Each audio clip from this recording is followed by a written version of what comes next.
ها ولد ياتي ها ولد ياتي. Mesdames, Messieurs, bonjour. Bienvenue sur votre plateau spécial réservé à un thème d'actualité qui est la manipulation des médias. Et pour traiter ce sujet, aujourd'hui nous accueillons sur notre plateau le directeur de Waladouniati TV qui est Cheikh Alé Niang. Donc Cheikh Alé Niang, directeur, bonjour à vous. Bonjour Sokhna Khadija. Donc kontaan naa bu baax teew tey sa plateau ñu fas yéene waxtaan benn thème bu am solo mooy média et manipulation. Donc c'est un plaisir de vous avoir et que vous acceptiez notre invitation, directeur. Voilà, donc pour entrer dans le vif de notre sujet, directeur, balaa ñuy commencer ñu bëggoon d'abord nga leer lañu lan mooy manipulation des médias. waaw xam nga manipulation des médias xam nga soo waxee rek ne manipulation maa ngi wax ne xëy na nit ñi ñu ni seetaan mën nañ bañ a cerner lan mooy enjeu manipulation lan mooy enjeu bi. voilà donc manipulation tey boo demee tey ci internet am na benn dictionnaire bu ñuy wax Wikipédia am na nu mu tekki manipulation. am na tamit benn borom xam-xam bu mag a mag boo xam ne mën nañu wax ni moom mu nekk le principal leader de la manipulation mën nañu wax moom moo ko théorisé daal di koy appliqué donc kooku noonu ñoo ngi ko Edward Bernays xam naa ni ci sunu entretien daan waxtaanee lu bare bari lu jëm ci ay mbiram ndax da ciy jouer un rôle vraiment majeur au niveau des États-Unis aussi influencé na moom. li ñuy tuddee les médias occidentaux ak aussi les presses lu ñuy tuddee kii les agences de relations publiques xam nga tey boo demee tey benn dictionnaire bu ñuy wax Wikipédia moom dafa lay wax ni la manipulation des médias fait référence à des campagnes orchestrées dans lesquelles des acteurs exploitent les caractéristiques distinctives des communications de masse ou des plateformes des médias numériques pour induire en erreur, désinformer ou créer un récit qui fait avancer leur intérêt et leur programme. xam nga tey définition bi tey soo ko jàngatee bu baax am na ay termes yu ñëw mooy induire en erreur, désinformer ou créer un récit qui fait avancer leur propre intérêt. Ce qui veut dire que les médias qui sont censés informer la population et les donner la bonne information sont en train expressément d'induire en erreur les téléspectateurs. mën nañu wax ni waaw loolu la xam nga àdduna bi tey nu muy doxee doo jël par exemple média yëpp ne ñoom ñëpp dañuy def manipulation. voilà parce que am na ay médias yi nga xam ne si ñoom vraiment am nañu rôle informer objectivement la population waaye tey wàllu manipulation xam nga médias occidentaux yi mën nañu wax ni yàgg nañ koo def ci àdduna bi te loolu seen objectif moo doon ñoom fexe ba vision bu ñu am ci àdduna bi vision boobu noonu daal di law ba nit ñi nga xam ne si mën nañu wax ni ñoo ngi seetaan seeni médias ñu adopté seen vision adopté seen philosophie mooy ñoom par exemple gis-gis bi ñuy bëgg ci àdduna bi. mën nañu ci am benn exemple bu concret parce que peut-être c'est vrai ce que vous dites mais pour ki nga xamante ni ku mel ni man induire sa vision nga fexe ba jàllale ko ci ñeneen ñi ba tax nga war a changer une information. Quand même c'est un peu difficile à comprendre quand même pour par exemple sama genre kii. bu fekkee ce que je veux dire mooy bu fekkee l'information qu'ils ont changé volontairement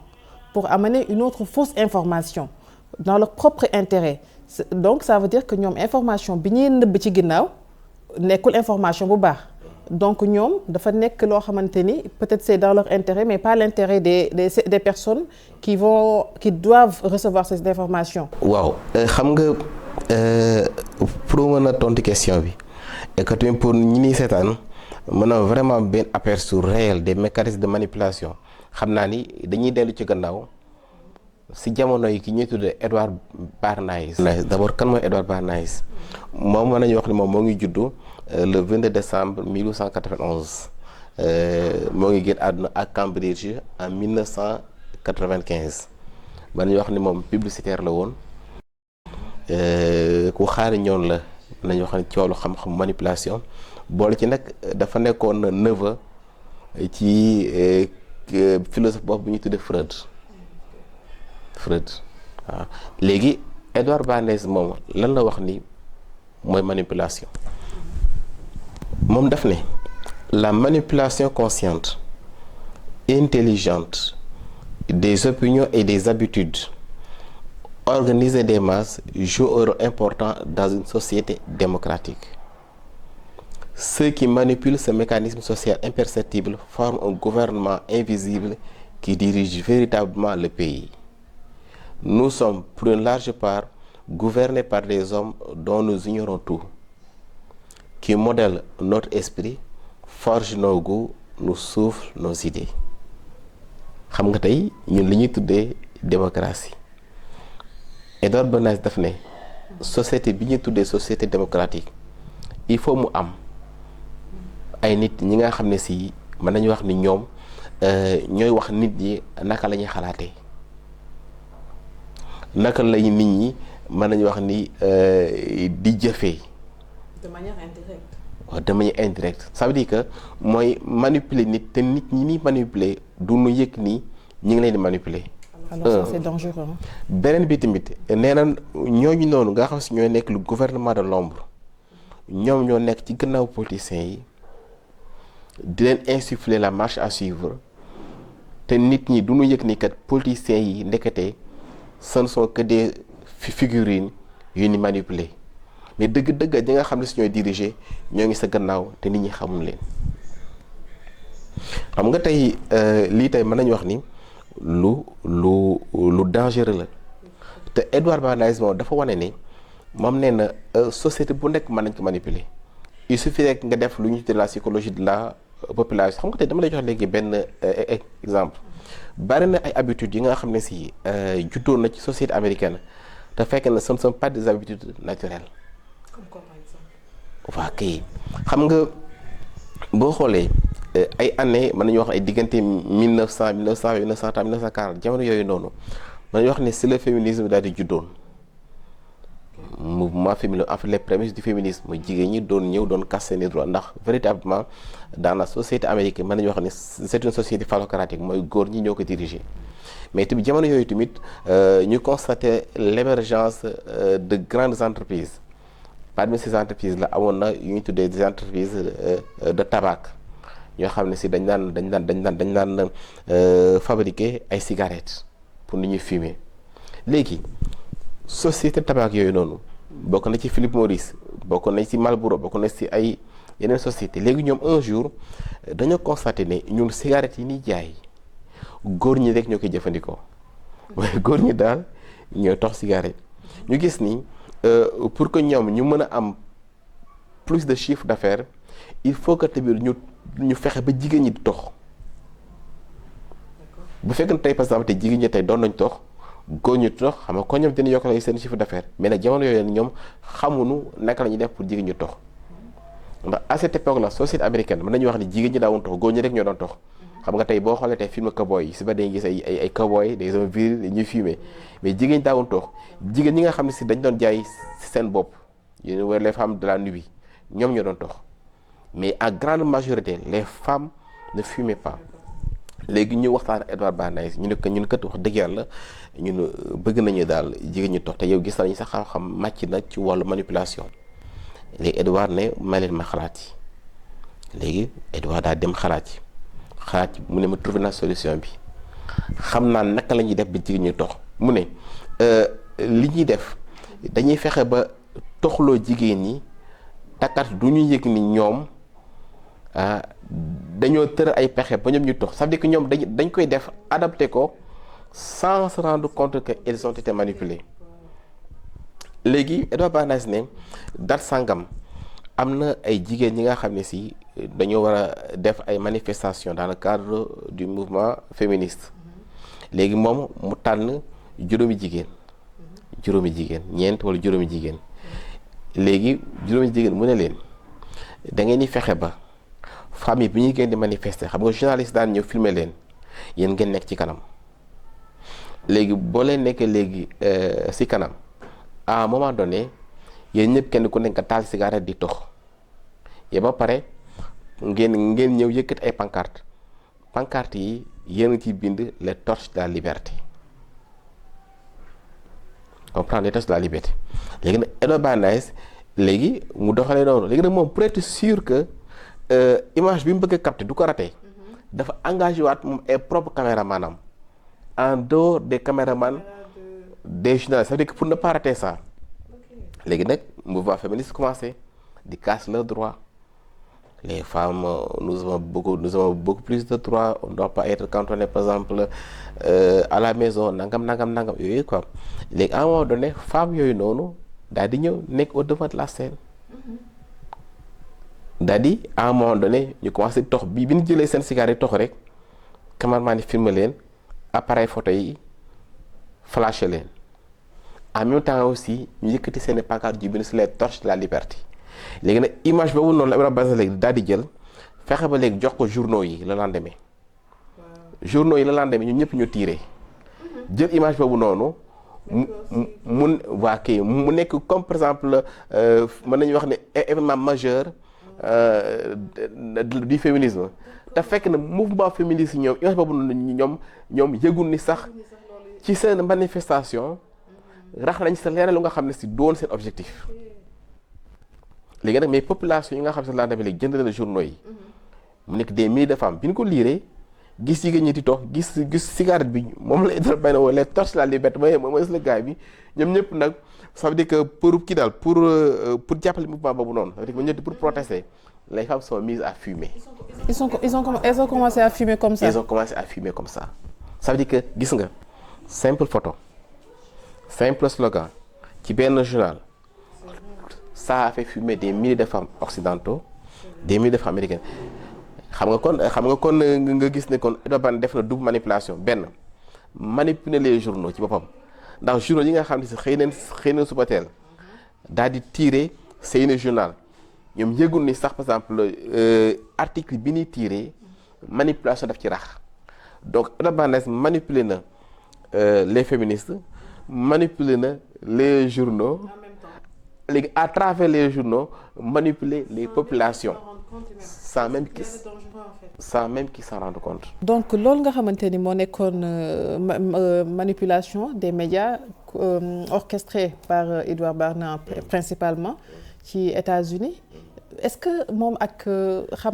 xamam ni mu màccee jëm ci wàllu boobu ak ni mu réussir kuwam boobu noonu est-ce que am na yeneen yi nga xamante ni xëy na def na ko ba tey ñu mën ko delloo ci wàllu manipulation. xam nga en fait malheureusement boo xoolee àdduna bi ni muy doxee mën nañu wax ni lépp loo xam si dafa jóge ci wàllu média yi xam nga ñun dañuy consommer waaye duñ xool derrière ce qui se passe mooy en fait duñu chercher à savoir vraiment les mécanismes qui sont en jeu xam nga Edouard Bernays mën nañu wax ni loolu noonu mu def réussir ko dafa nekk réussite am na yeneen yoo xam def na ko. loo xam ne si nit ñi teg nañ seen bët gis nga dama lay joxaat léegi ki beneen exemple xam nga par exemple en Amérique du Sud xam nga 1951 au niveau de en Amérique latine dëkk bu ñëw Guatemala dafa am benn président bu ñu élire Jacobo Arbenz léegi moom bi mu ñëwee dafa fekk lee benn compagnie fruitière boo xam ne si ñoom dañuy jaay en fait banaan dañuy bay mais dañu amoon doole lépp lu nga xam ne si moo fa nekkoon ay tool ci wàllu banaan mën nañu wax ñoom ñoo ko moomoon mais mën nañu wax ni entreprise boobu noonu sax entreprise américaine la woon waaye population bi ci boppam askan bi nga xam ne si ñu nekk ouvrier gis suñu si woon seen bopp léegi moom bi ñu ñëwee léegi mu ne wax dëgg yàlla banaan bi suñu dëkk lañ koy bayee donc leen moo mën a am soit léegi man damay nationaliser banaan bi wala yéen entreprise bi ngeen fexe ba suñu population yi ngeen fay leen fay ba ca war c'est-à-dire exploitation daal bi ngeen exploité ouvrier yi daal di dakk léegi bi mu waxee loolu compagnie fruitière bii de nga ils étaient tellement puissants que amoon nañ capacité tombée de gouvernement xam nga nu ñuy def dañoo dem woo Edouard Bernays lëkkaloog moom da koy wax seen i mëbët Edouard Bernays ne mais kii yomb na kii faaw ñu daaneel ko faaw ñu daaneel gouvernement am léegi pour daaneel gouvernement am moom Edouard Bernays dafa dem léegi ci waa CIA en complicité avec compagnie fruitière wax leen ne président bi ñu fa élire kooku moom c'est un communiste il adopte l'idéologie de l'Union soviétique te fekk na président boobu noonu il n'était pas communiste xamul sax lan mooy communiste waaye comme CIA ñoom amoon nañu pexe amoon nañu xarañte bépp gouvernement bu ñu bëgg daaneel la dañoo dem daal di manipuler CIA ni ko kii c'est un communiste il est dangereux boo leen ko fi tegee comme dina fi tëral communisme te dina fexe ba communiste daal di la ci Amérique latine CIA par la suite daal di ñëw daal di daaneel gouvernement Jacobo daaneel ko. en créant de faux preuves. waa kay compagnie bi nag commencé ñoom ko léegi ñoom daal di continuer seen exploitation xam nga kon nga gis ni kon manipulation mën nañu wax ni boo gëstoo ci histoire évolution des sociétés occidentales da ngay gis ni réalité la te ma ñëw gis nga manipulation gis nga ba léegi ci monde moderne bi ñu nekk na ba léegi dafa law ba léegi jeexul gis nga xam nga guerre du Golfe bi mu amee xam nga dafa am première guerre du Golfe ak deuxième guerre du Golfe xam nga boo xoolee première guerre du Golfe mën nañu wax ne américains yi la population américaine n'était pas d'accord parce que guerre moom une guerre n'est jamais propre am na soldat américain yoo xam ne ñoom ñàkk nañ fa seen bakkan waaw léegi loolu waral gis nga deuxième guerre du Golfe léegi bi mu amee mooy américains yi bi ñu bëgg attaqué waat Irak bëgg attaqué waat Saddam Hussein léegi dañoo ñëw waxtaan population yi wax leen ne kat par exemple Saddam Hussein c'est un danger pour la paix mondiale wax leen mu ngi préparé ay armes chimiques mu ngi préparé ay armes nucléaires mais gouvernement bi muy wax population d'accord noonu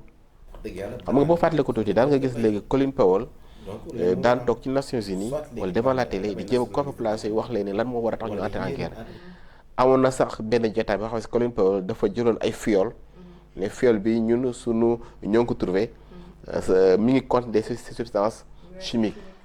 d'accord donc li preuve la bi nga xam ne si yu wane ni Saddam Hussein moom moo ngi créé arme chimique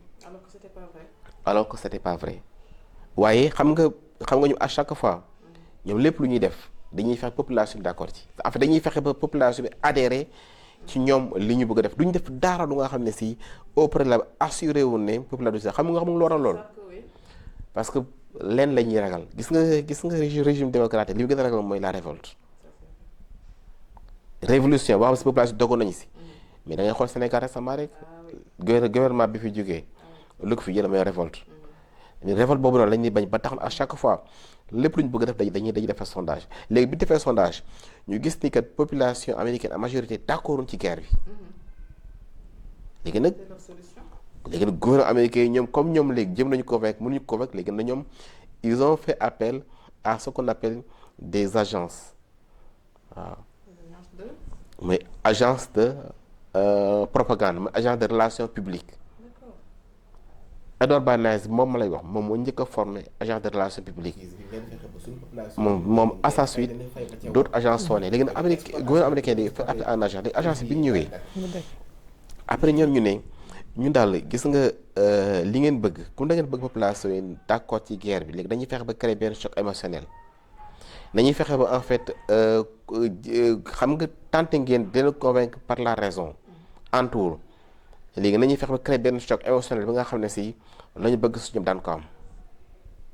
léegi nag maintenant après léegi bi agence bi daal di trouver benn solution xam nga nu ñuy def un beau jour américains yi dañoo découvrir à travers les télé une fille arabe buy wax bay jooy di waxtu jooy ne waaw man irakien la waaw jàppale leen ñu soldat Saddam Hussein yi ñëw nañu dugg nañ ci hôpitaux yi rey na ay nit waaw boole si tamit ñoom dugg nañ ci benn pouponnière fekk fa ay bébé ñu violé bébé yi ñenn ñi ñu jël leen fracasser seen bopp bi contre le mur wax yu doy waar wax yoo xam ne si képp ku ko dégg daal mën nañu wax ne sa xol day jug lépp na mu ànd ak jooy. léegi nag population américaine léegi bi ñu gisee loolu ñoom ñëpp na dañu Saddam Hussein c'est un monstre donc gouvernement bi il a raison donc il faut ñu kii ñu jëlee ko fa c'est un danger c'est une bête. léegi nag américain bi ils ont réussi à retourner l'opinion publique l'opinion américaine qui était contre la guerre. Ils ont fait en sorte à travers benn séquence de vidéo rek fexe ba retourner l'opinion bi ñëpp d'accord ànd ci guerre bi léegi nag bi ñu defee sonn ñu ngi peuple américain d'accord nag après ñu soog a maintenant dem mener la guerre année mooy deuxième guerre Irak comprendre nga yaa ngi gis léegi nag par la suite gis nga bi guerre bi par exemple léegi demee ba guerre bi jeex par la suite on a découvert que ndekete jigéen bi doon xale bi doon wax di jooy nekk tam elle était même pas irakienne koweïtienne la woon. Elle était la fille de l'ambassadeur du Koweït aux États-Unis. Elle était juste une comédienne donc. Une comédienne benn scène la joué rek. Mais quelle a été la réaction de la population bi ñu ko yëgee. xam nga en fait xam nga population yi xam nga population yi mën nañu wax ni mënuñu ko yëg ndax malheureusement la plupart des populations mën nañu wax ni du ñuy def ay gëstu. xam nga boo xoolee dafa lu ñu tuddee les médias dominants boo xoolee américains tey mën nañu wax seen bu ñuy seetaan mën nañu ay information ñu ngi seetaan ay CNN comprendre nga ay ñu tuddee sax. Oui, la plupart des médias européens que voilà des médias européens ça veut dire que si médias yooyu mën nañu wax ñoom la ñu jàpp en fait population en fait ñoom comme du ñu jël seen temps def gëstu pour xam lan mooy dëggal lu dëgg. en fait ñi leen di jox des informations ñooñu doy nañ leen. alors que parmi ces informations ñi leen di jox en fait mooy ñi nga xamante ni les manipulateurs ñu ngi làkk si ginnaaw médias yooyu. ñoom seen xel du mos a dem ne ñi leen di jiite. ñoo ngi leen di fen ñoo ngi leen di manipuler seen xel du si mën kon nga gis ni kon mën nañu wax deuxième guerre bi nga xam ne si américains yi mënee nañ ko lu ko laal mooy mensonge moo ko laal waaw léegi tamit bu soo xoolee tamit par la suite stratégie bi américains yi di adopté ak européens yi la plupart du temps bépp dëkk bu nga xam ne si mën nañu wax ni bëgg nañu fa mener la guerre wala bépp président léegi boo xam si bëgg nañu daaneel li ñu ko def mooy dañ la diaboliser xam nga dafa am benn. justement man foofu sax bëggoon naa nga gën ma leeralal parce que jusqu'à présent j'ai eu que des exemples au niveau de l'Amérique mais au niveau de l'Europe avec ses relations par exemple en Afrique souvent la population africaine da ngay dégg ñu naan lii de France moo ci dugal loxoom pour certains pays pour beneen pays tamit mën nañ joxoñ beneen baaraamu tuuma jëmale ko ci beneen pays ne ñoom ñoo tax telle personne ou telle autre personne a été démis de ses fonctions ou tout simplement benn président moom moo tax genre daal en tout cas dañuy jiiñ ni manipulation bi waral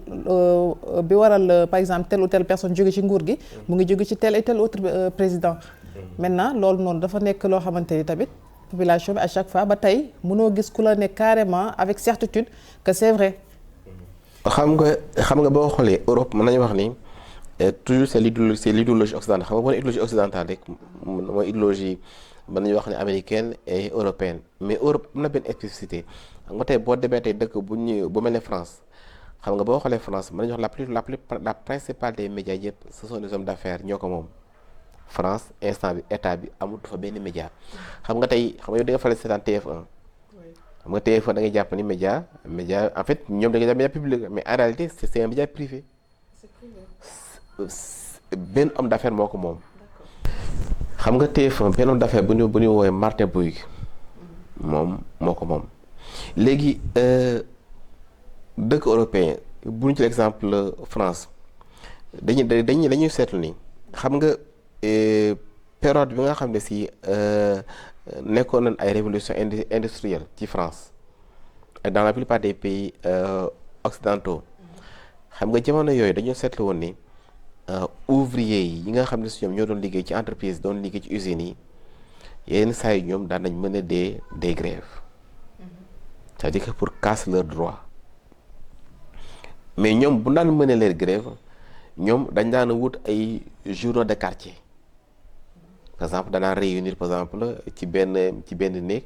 daal di ñëw wax ñoom daal yan programme lañ bëgg a tëral yan contestation la ñu bëgg a def et pour loolu bu ñu d'accord ba pare léegi dañuy tirer seen journal daal di koy jaay day fex ba par maximum de gens jot si léegi nag mais ouvrier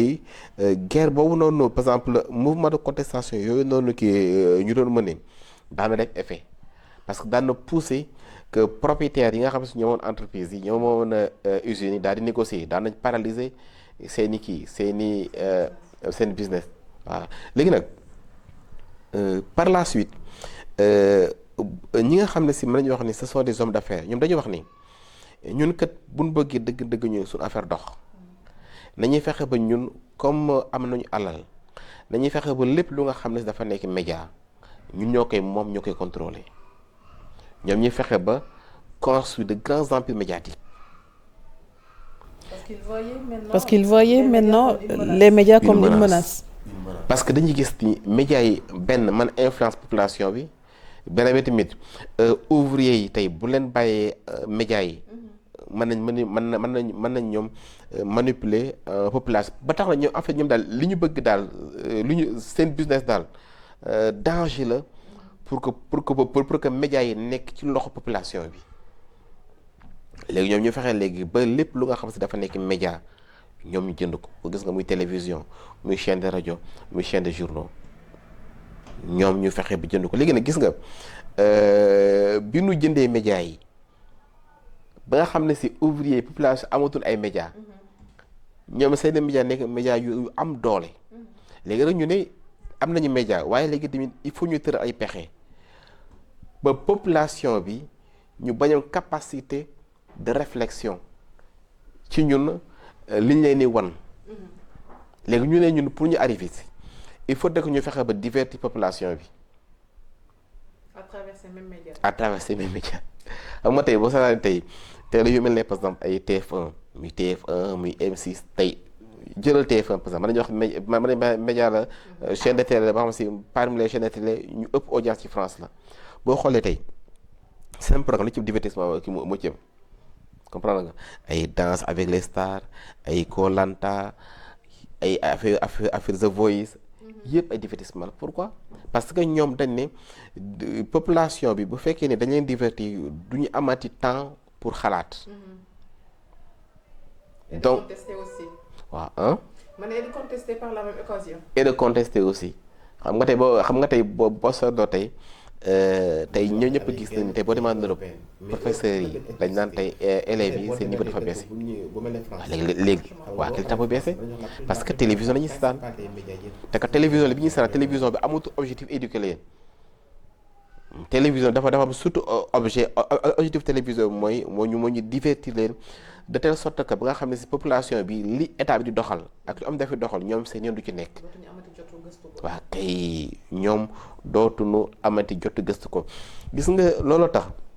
gis nga am na benn DG bu TF1 bu ñuy wax Patrick Lelay moom dafa wax ni nous vendons du temps de cerveau disponible. Temps de cerveau. ok mu ne il faut que le cerveau du téléspectateur soit disponible. Nos émissions ont pour vocation de le divertir, de le détendre, pour le préparer entre deux messages. mu ne il y a beaucoup de façons de parler de la télévision, mais dans une perspective business. Soyons réalistes. À la base, le métier de TF1, c'est d'aider Coca-Cola, par exemple, à vendre son produit. Or, pour qu'un message publicitaire soit perçu, il faut que le cerveau du téléspectateur soit disponible. Nos émissions ont pour vocation de le rendre disponible, c'est-à-dire de le divertir, de le détendre. xam nga nee na moom commerce xam nga lan la mooy fexe ba vendre du temps de cerveau disponible xam nga lan mooy temps de cerveau disponible. mooy yow tey Soxna Khady Dia xam nga tey boo xëyee suba tey nga seetaan télé. xam nga jamono bi ngay seetaan télé mën jox yaa ngi concentré wu bu baax yow sa cerveau ubbeeku na sa yur ubbeeku na léegi toog bi ngeen toog di concentré wu ñoom nag ci lañ lay sol lañ la bëgg a sol. parce que xam nañu yow ils t'ont déjà préparé à recevoir. voilà ça veut dire que exactement sa cerveau ubbeeku na sa attention la ubbeeku na léegi nag sa cerveau disponible na donc loolu temps bi ngay toog sa tête donc loolu ñoo lañu tudd temps de cerveau disponible léegi sa cerveau comme disponible na léegi mën nañ implanter des messages subliminaux mën nañ par exemple implanter benn message publicitaire boo xam ne si da lay pousser nga jënd parce que en Europe nous sommes dans une société de consommation population yi dañu leen réduire simplement à un rôle de consommateur beneen bi tamit lépp lu nga xam ne si message la comme ci wàllu politique ci wàllu économique luñ la bëgg a jàllale ba nga xam ne si daf lay induire en erreur ci temps bi ngay toog ci télé di seetaan boobu lañ koy def tey doo ci rendre compte kon nga gis ni kon dans les sociétés occidentaux mën nañu wax ni ñoom ils ont été toujours obnubilés par la perspective de manipuler l'opinion donc maintenant damay am souvent aussi di faral je sais pas si c'est vérifié ou pas on dit que la plupart des guerres qui se passent au niveau mondial depuis bien belle lurette à chaque fois on dit que il y a une manipulation qui est toujours exercée par les deux parties le plus souvent sinon par la partie qui est plus en position de le faire. Exactement. Est-ce que cela est vérifié? waaw xam nga loolu kii mën nañ ko vérifier xam nga boo xool en réalité dafa am ñaari guerre dafa am une guerre physique mooy guerre bi nga xam ne si mën nañu wax ay armées dañuy am confrontation ça veut dire di xeex mais en dehors de cette guerre là am na beneen guerre une guerre de l'homme mooy la guerre de l'information. xam nga amoon na benn jamono daan nga dégg benn média bu influent bu am doole bu ñu tuddee Al Jazeera Al Jazeera mën nañu wax ne moom daan couvrir l'actualité mondiale daan couvrir les guerres ça daan envoyer des reporters yi nga xam si dañu dem sur place mais Al Jazeera sur l'arabe tout simplement. waaw ñoom nag en fait dañoo fexe woon ba dañoo nekk un média dafa nekk multilangue. ça veut dire que daan nañ diffuser seen information ci en français en anglais enfin en plusieurs langues léegi nag mais tubaab yi ñoom pour bu daan véhiculer l'information au niveau mondial ak yenn guerres yi ils étaient obligés ñu jël des informations xam si média Al Jazeera moo ko fournir mais daaw leen neex. ça allait brûler la langue. Parce qu'ils n'avaient pas d'autres moyens. Ils étaient obligés parce que ñoom les médias n'étaient pas présents léegi nag bi loolu amee gis nga si jamono Nicolas Sarkozy léegi si lañu mettre en place France 24 xam nga tey maa ngi fàttaliku Nicolas su ma juum Nicolas Sarkozy ci jamono ci la France 24 juddu mais bi ñu kii bi muy wax ci wàllu France 24 dafa ne enfin. Nous allons établir un média qui pourra véhiculer notre vision occidentale du monde. xam nga waxul ni. France 24 média la bi nga xam ne si dina permettre ñu informer. Au lieu de ça. daf ne. média la bu nous allons mettre en place un média buy véhiculer notre idéologie occidentale notre vision occidentale. kon nga gis ni kon France 24 mën nañu wax ni son rôle principal benn n'est pas d'informer mais de véhiculer sa propre vision. La vision occidentale. Par rapport à l'ensemble des thèmes de l'actualité du monde. Exactement gis nga looloo tax gis nga bi France 24 commencé léegi di diffuser dans dañuy fexe ba France 24 diffuser dans toute la langue dafa jékki-jékki déggatuñ benn yoon Al Jazeera. parce que léegi français yi léegi am nañ média bi nga xamante ne nekk na sur la théâtre des opérations am nañ seen capacité bopp léegi di filmer di wane di influencer le monde léegi nag bi France xam nga France fekk moo ngi ci benn rôle important mais France 24 soo ko déglu tu as l'impression que disons que tous les pays du monde sont les ennemis des Européens des Occidentaux da ngay impressionner que le monde est violent. Merci. Et ce que j'ai remarqué entre parenthèses,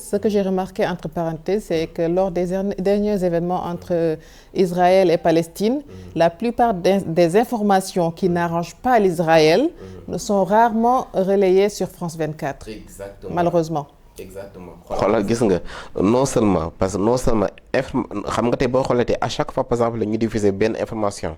qui concerne la Palestine qui cause Israël à chaque fois bu fekkee par exemple Israël mën nañu wax ni ki dafa attaqué dafa bombardé bombardement yooyu bombe yi di buy ñëw di pleuvoir ci Gaza duñ ko wane. non seulement duñ ko wane mais il n'en parle pas. Il n'en parle pas par contre roquette bi nga xam ne si par exemple palestinien tiré nañu ko dañ koy wane amplifié ko ne am nay mort mais les meurtres bi yi nga xam ne si Israël ñoo koy def duñ ko wane xam nga donc. Pourtant boo xoolee yeneen médias tu vas trouver que ça a été bien relayé et bien expliqué par rapport, pas même bien expliqué, mais même démentir certaines informations de France 24. En parlant d'autres médias gis nga par exemple tey xam nga guerru kii bi Ukraine ak Russie bi ma mee xam nga Russie am nañu ñaari médias te médias yu am solo am na benn média bu ñu tuddee RT France am na benn média bu ñu tuddee Sputnik mais RT France xam RT France daan diffuser mën nañu wax ne au niveau européen daan diffuser information en français en plusieurs langues mais RT France c'est un média très très suivi ndax RT France ñoom borom xam-xam yi ñuy woo ñuy décortiquer l'actualité mondiale ñi ci yëpp ce sont des chercheurs européens indépendants c'est ay journalistes européens indépendants ay européens ñoo xam si dëgg gi moo leen ñor léegi nag moo tax bi ñu commencé guerre bi nga xam ne si ñoom par exemple ñoo ngi commencé léegi di jàppale Ukraine léegi di xeex Russie ñu gis ni kat par exemple RT France bi nga xam ne si moo ngi diffuser te kat li muy diffuser population yi Bourg dañ ko fexe interdire. Parce que c'est pas dans leurs intérêts. C'est pas dans leurs intérêts genn gis nga dañoo interdire RT France benn dañ ko interdire ci YouTube xam nga YouTube américain moo ko moom. mooy Google moo ko moom. dañ ko interdire sur des plateformes comme Facebook. Interdire aussi RT France ci l'espace européen. Pourquoi ñu ko interdire sur l'ensemble des médias suivis en tout cas par la grande majorité. Waa kay pourquoi xam nga ñoom ñoo doon wax la liberté de la presse la liberté d'informer lan moo tax ñu interdire parce que bëgguñu par exemple que mu am beneen idéologie beneen gis-gis que la leur gis nga loolu waral tey gis nga tey boo jëlee chinois yi ils sont très intelligents man j'aime bien leur façon de faire xam nga chinois yi ñoom ils ont très très tôt compris que ñun lépp lu nga xam ne tey dafa nekk média dafa nekk réseaux sociaux nañu wutal loo xam si suñu yëfu bopp la parce que tey boo demee tey léegi en Chine Facebook amu fa de ñoom ils ont leur propre version de Facebook. YouTube bi nga gis nii doxu fa de ils ont leur propre YouTube ils ont réussi à développer leur propre média de telle sorte que par exemple que les médias européens du ñu am influence sur leur propre population. Le gouvernement a pris les devants. A pris les devants boo demee par exemple Russie day def noonu mais malheureusement tey boo ñëwee tey dëkk bu mel ne ni Afrique boo xoolee ñun y a des médias ñu nga xam si ñun nangu nañu ñu ñëw fii di ñu informer benn mooy TV5 mooy RFI xam nga tey ce qui est grave xam nga tey da ngay gis ni tey actualité bu nga xam si dafa nekk actualité nationale wala actualité africaine mais da ngay gis des Africains ñuy woote ci RFI ay journalistes français di leen décortiquer l'actualité du continent xam nga loolu c'est grave parce que woowootuñu seen propre journaliste ñu leen déco mais moo tax population qui ne maîtrise pas les sujets malheureusement mais je fais ça en fait je pense que ça fait toujours partie de la manipulation. Si bien voilà xam nga boo xool teel lu tax par exemple RFI exclusivement ñëw léegi mën nañu wax ni tourner vers l'Afrique pourquoi te tubaab bi ñoom takkat journalistes yi ñëw léegi di traiter l'information africaine mais dañ leen di fay xam nga kon c'est pas parce que les tubaab nous aiment bien que moo tax léegi ñu fi ne RFI pour que RFI léegi duñu jox les informations pourquoi c'est pour nous manipuler xam nga ce n'est pas anodin que boo demee par exemple Mali seen kii bi seen leader bi damay fàtte tur bi waaw Goïta xam nga moo tax ne interdiroon RFI pourquoi mu interdit RFI waaw parce que RFI à un moment donné da doon véhiculer des fausses informations. Personnellement, j'ai une fois regardé, je pense que c'était RFI, mais version filmée. Dañoo invité woon, je sais plus de qui il s'agit, mais en tout cas c'est une personnalité européenne. donc c'était à l'époque des élections présidentielles dernières bi nga xamante ni moo kii woon Diomaye la personne s'autorise en direct de dire que Ousmane Sonko a été élu plutôt Diomaye président a été élu par la population sénégalaise sans programme c'est-à-dire moom fexe na ba ñu fal ko la population sénégalaise fal na ko te pourtant amul benn programme bu mu leen présenté. Exactement. Et ça dafa nekk mensonge boo xamante ni man je me dis comment c'est possible que rajo bu doy nii nga am audace di mentir en direct et même aux personnes yoo xamante ni ñoom ñooy quand même ça fait rigoler mais quand même c'est trop dangereux surtout. xam nga en fait am na benn président américain malheureusement damay fàtte tur bi xam nga dafa mas wax ni mu ne à force de répéter une mensonge les populations finiront par le croire. xam nga tey loolu waral tey boo gisee benn information su amee rek même bu fekkee ne c'est une information fabriquée mensongère médias européens yëpp dañu koy reprendre. ça veut dire que xam nga dañu koy reprendre ça veut dire pour le répéter pour le marteler. bu en fait dañuy wër ndomb nit ñi ba nga xam ne si yow foo tourné rek même information lay gis. ok te que bu yàggee da nga information bi c'est une information vraie. donc moo tax telle personne tel média l'a repris tel média l'a repris donc c'est fiable. c'est fiable loolu la voilà léegi kon question léegi bi nga xam ne moom la ñu war a poser mooy donc est-ce que kon jaarati na ñuy def ñuy jox confiance les médias à la fois occidentaux les médias à la fois européens américains. C'est ça la question. moo tax je pense que vous êtes mieux placé pour nous dire quoi faire. xam nga moo tax actuellement nii monde bi ñu nekk nii il faut nit ki daal di am discernement mooy ràññi mooy na nga fexe ba médias yi nga xam ne si yow ñoo jox information nga bëgg fexe ba xam médias yu lan mooy sa idéologie. par exemple tey xam nga tey boo xoolee Euronews dañ xam ne c'est média pour européen donc yow am na limite am na foo war a yem ak ñoom France 24 nga xam ne c'est média européen foo mën a yem moom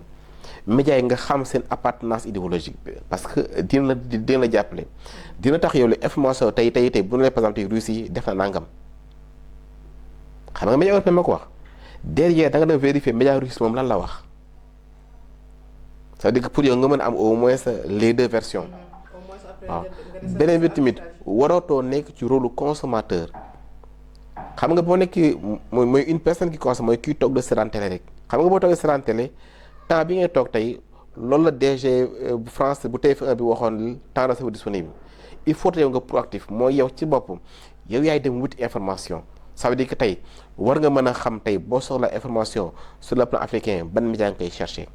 war nga mën a xam tey par exemple tey ban chercheur indépendant ban journaliste indépendant moo la mën a jox la vraie information. ça c'est une solution certainement mais ak réew mi fi mu toll yaakaar nga ni nit ñi ak ni ñu ñàkkee jot ak ni ñu talee daw ci ginnaaw dépense ak parmi tant d'autres choses yaakaar nga ni am nañu jot pour dem di gëstu ki no information bi déjà am na ñoo xamante ni pour ñu suivre information rek c'est déjà beaucoup de temps qu'ils consomment pour eux. Maintenant yow nga war a ne pour vérifier maintenant ces informations est-ce qu'il y a pas d'autres solutions que vous pouvez nous proposer pour en tout cas avoir la bonne information. waaw xam nga tamit àdduna bi mën na wax nañu nekk benn monde interconnecté xam nga tey boo xoolee tey surtout citoyen ba nga xam ne si mën nañu wax ni moom li ko yitteel mooy wuti dépense mais citoyen boobu am na téléphone boo xamuloo am na jamono instant bi tout le monde en téléphone smartphone te téléphone bi nga xam ne léegi téléphone bi nga am na TikTok mi ngi fi YouTube mi ngi fi comprendre donc yow sa téléphone ci boobu yow TikTok mi ngi lay informer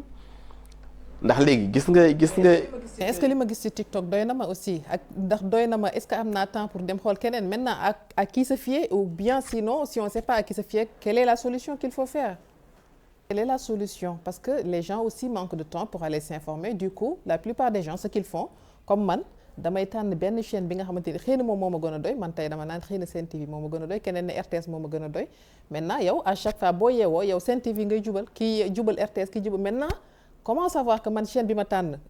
li mu may jox baax na alors parce que j'ai pas le temps donc j'ai choisi cette chaîne maintenant est-ce que tamit à chaque fois li muy joxe dëgg la je sais pas. xam nga dafa am benn borom xam bu ñuy wax Kant xam nga Kant dafa wax ni. Sans la recherche de la vérité chevillée à son âme, l'individu ne peut exercer valablement son rôle de citoyen sans le souci de penser par lui-même. Il perd sa liberté. Ça, c'est vrai. Se fait constamment tromper, il ne peut plus comprendre son semblable. Donc yow mi nga xam ne si yow yaay citoyen yow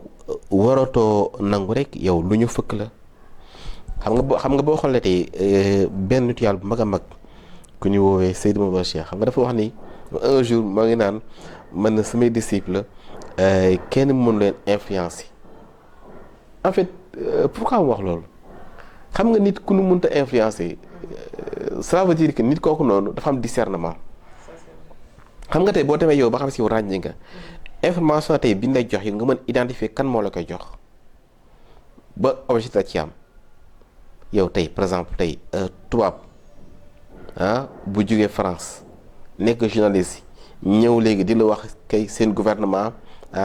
lii la war a doxalee lu ci yoonam suñu gouvernement lu mën a doxalee. waaw donc yow moo tax yow war nga am capacité yow lépp lu dikk la comme information nga mën a peser le pour et le contre. beneen bi tamit bu fekkee am nga doute si ki la jox information bi bala nga koy gëm déglul l'autre partie moom comparé recherché xam nga tamit jamono bi ñu toll nii xam nga boo xoolee tey réseaux sociaux yi dafa nekk un phénomène de société boo xoolee tey léegi tous les jours nit ku nekk di nga ubbi sa téléphone di nga seetaan TikTok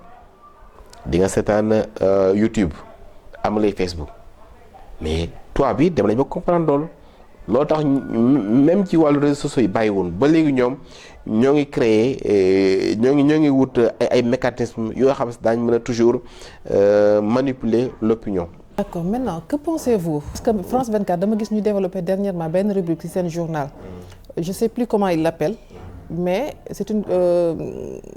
dafay traiter wàllu désinformation c'est-à-dire bu fekkee am na information buy circuler dans les médias ou les médias sociaux alors que ça a été repris par plusieurs personnes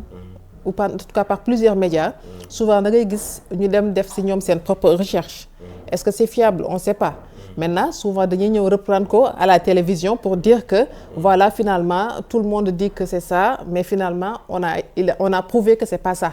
et ils vous donnent selon eux des informations selon lesquelles loolu moo tax affaire bi ñu wax ni ñëpp partagé na dëgg la ñu ne la non finalement du dëgg parce que voici on vous donne les preuves lan nga xalaat ci rubrique boobu. mais xam nga loolu mën nañu wax ni lu intéressant la xam nga tey soo analyser tey xam nga France 24 xam nga su ko neexee en fait quand bu fekkee par exemple information dafa nekk vraiment un enjeu européen su ko neexee mën a joxe la bonne information ça veut dire que en fait nekkul ne du matin au soir lépp lu mu joxe c'est faux. xam nga tey bu fekkente du matin au soir lépp lu mu joxe léegi c'est faux kon bu yàggee léegi nit ñi daañu se rendre compte dañuy du moyu mais dañuy jox information vraie mais du teye tamit ñu ci rax loo xam ne si ay manipulation la. À mon avis, c'est pour cette raison qu'elle est dangereuse. ok moo tax danger léegi nag France 24 boo xoolee tubaab bi bépp information bi nga xam ne si mën nañu wax ni feneen la jógee dañ naan li propagande la xam nga tey instabilité mën nañu wax Afrique fii dafa am un fort sentiment d'anti-français. xam nga population africaine tey boo leen informé ñoom ñëpp képp ko interroger dana leen France baaxul si ñun mu yàqu suñu économie français yi ñoo ni pillé léegi nag prise de conscience bu population africaine yi am ñoom pour se justifier auprès de leur propre population mooy sentiment anti-français yi dañ ñaan ñi Russie ñoo leen influencé xam nga loolu mensonge la ndax benn en Afrique fii gisoo fi benn média russe xam nga au contraire média français da nga fi gis mais en fait li ñuy wax nii waxuñ ko sax parce que dañu ko gëm mais dañ koy wax pour se justifier à leur propre population pour waaw c'est-à-dire pour manipuler cette population xam nga ne que sentiment anti-français bi am ñun suñu politique taxul nekkul na suñu action moo tax sentiment anti-français daa développé mais Russie ñoo leen manipuler di changer voilà donc moo tax loolu waral jamono bi ñu nekk nii il faut véritablement képp ko nga xam ne si yow da nga nekk un citoyen yaa ngi nekk devant ta télévision devant ton ordinateur yaa ngi nekk devant ton écran de téléphone information léegi bii ñëw na nga ko seetantal bala nga koy gëm bépp waaw voilà bépp information boobu la mën a jox na nga ko seetantal nga mën identifier ban média mu la ko jox pourquoi mu la ko jox kenn ku nekk tamit war nga mën a xam ba soxlaa une bonne information fan nga koy jëlee nit ki daal war na mën a ràññee waaw pour ne pas vraiment être manipulé par les médias. D'accord. Donc pour terminer, je voudrais juste avoir votre dernier avis sur un sujet. Moi, aujourd'hui, toujours la guerre palestino-israélienne ou libanais, on voit que l'Amérique est l'allié numéro 1 de l'Israël. Et en même temps, cette Amérique est médiateur pour un cessez-le-feu ou en tout cas arrêter la guerre complètement. Que pensez-vous de cette position? Est-ce que selon vous, l'Amérique voudrait vraiment arrêter la guerre ou elle est tout simplement en train de manipuler la population, mais qu'il est toujours un allié juré de l'Israël? waaw c'est que xam nga boo xoolee Amérique maa ngi wax ni dafa am benn communauté bu mag bu ñuy wax l'EPAC, donc c'est un mouvement juif. léegi mouvement juif boobu dafa am une grande influence sur les dirigeants américains, disons que sur les hommes politiques américains. xam nga tey képp ko nga xam ne si nekk nga un homme politique américain tey soo bëggee tey diriger il faut nga dem si ñoom parce que ñoom ils sont influents parce que ñoom ils détiennent l'influence. beneen bi tamit ils détiennent aussi la puissance financière.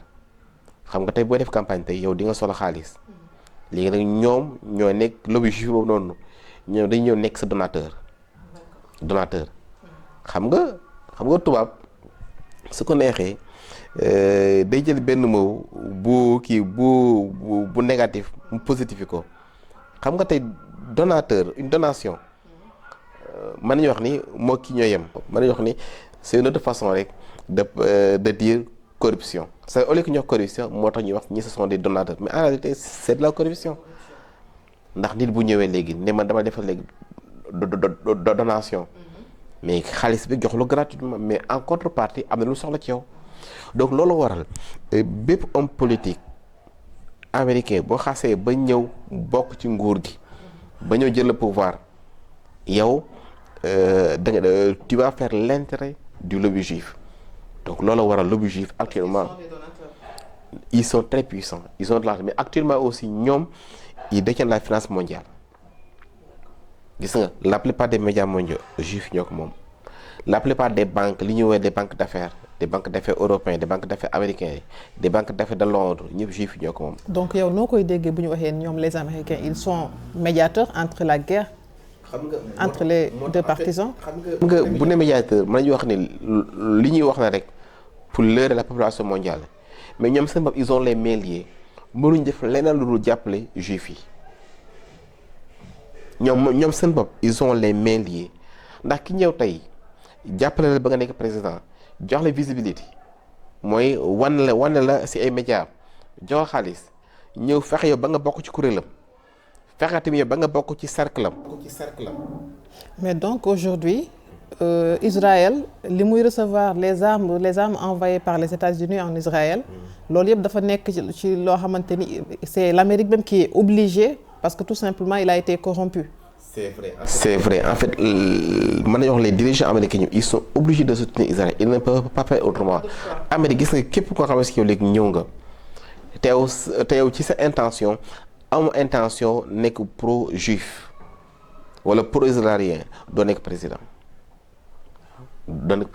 moo tax mën nañu wax ni le lobby juif dafa jël en otage non seulement dafa puissant mais dafa jël en otage le pouvoir politique américain dafa jël en otage le pouvoir économique américain. Ce qui veut dire peu importe président bu mënti nekk. peu importe président bu fa mën a nekk. da nga leen di soutenir. alors donc je pense que que c'est clair pour tout le monde. Je pense que c'est clair pour tout le monde kenn ku nekk xanaa yow yaa xam léegi fan ngay jëlee la bonne information en tout cas quoi qu'il se passe donc moom expliqué nañu que nit ku nekk peu importe la chaîne que vous allez choisir pour vous informer il faut toujours également aller chercher des informations ailleurs pour les comparer xëy na li ci des nag ci loxo yàlla lay nekk donc voilà lii lañ leen indiloon xanaa ñu wax merci beaucoup à directeur Cheikh Alé Niang si vous avez un mot de la fin avant de clôturer. Soxna Khady Dieng maa ngi remercier baax baax ci invitation bi